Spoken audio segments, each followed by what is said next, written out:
மலை மேலிருந்த குமரா உற்றார் எனக்கு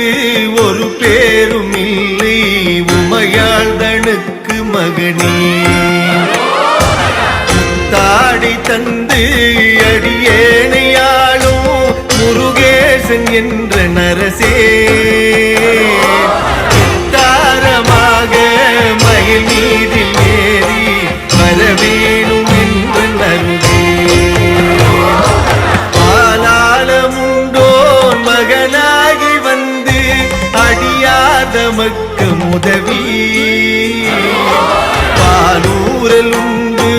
கனிவாய் திறந்து பயனந்தெழுத்தி மரவே மாலான வள்ளி தனி நாடி வந்து வடிவாகி நின்ற குமரா மேலான வெற்றி மயில் மீறில் ஏறி வரவேணும் என்று நருகே திருவாசல் தோறும் அருள் வேதம் மோது சிவனஞ்செழுத்தி மரவே முருகேசர் என்று அறியார் தமக்கு முதலாகி நின்ற குமரா குருநாத சுவாமி